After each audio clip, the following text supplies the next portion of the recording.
It is almost back to school time, and for one struggling local district, it is a moment of truth. Good evening once again. I'm Maurice Dubois. Welcome back to the broadcast. I'm Christine Johnson. Hempstead High School on Long Island is one of the lowest graduation rates in the nation, and it is about to enter what is called receivership. And that means it has 1 year to turn around all that failure, or else an outside entity will take charge. So what is at heart, or rather the heart, of the district's perpetual struggles? CBS 2's Carolyn Gusoff investigates.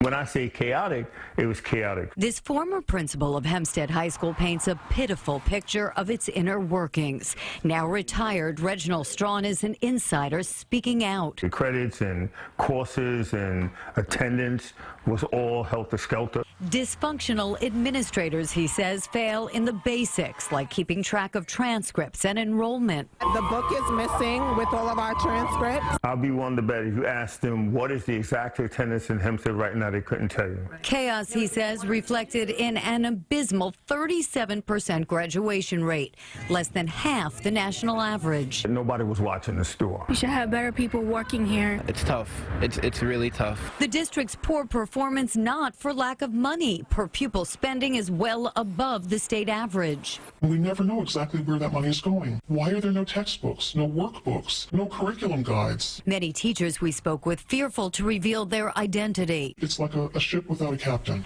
Even in the lower schools, disorganization, lack of discipline and protocols. Furniture being thrown and things being broken in the classrooms, teachers being punched and spit on. And they believe at the heart of the district's problems, a lot of teachers are not really qualified for their jobs.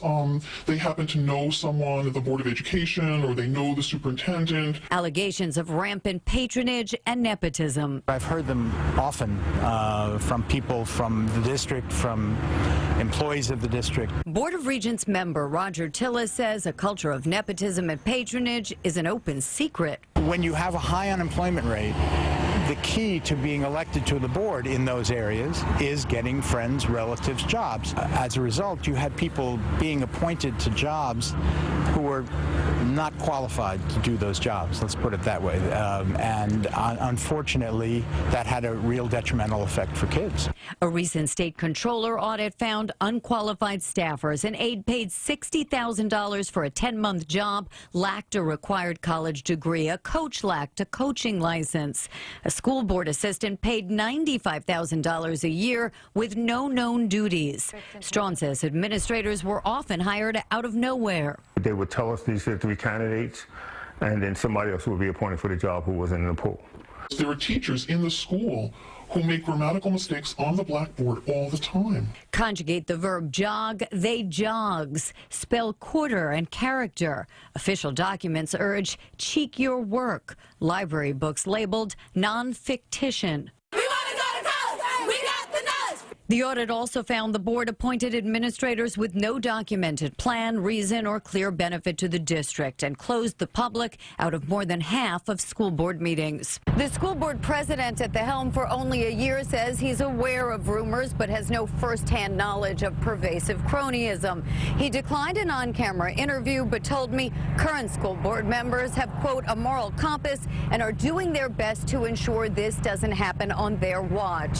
Challenges complicated by a huge recent influx of immigrant children. Critics are hoping 2 newly appointed school board members will bring change. There is something that is endemically wrong in the Hempstead culture, and the culture needs to be changed. A paradigm shift needs to take place. This parent has another name for the status quo. Corruption.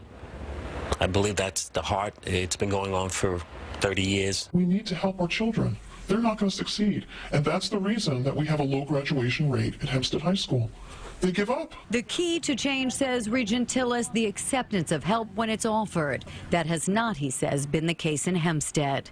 Carolyn Gusoff, CBS 2 News. And a community action group has asked the Nassau District Attorney to investigate allegations of corruption in the Hempstead School District. The DA tells CBS 2 that investigation is ongoing.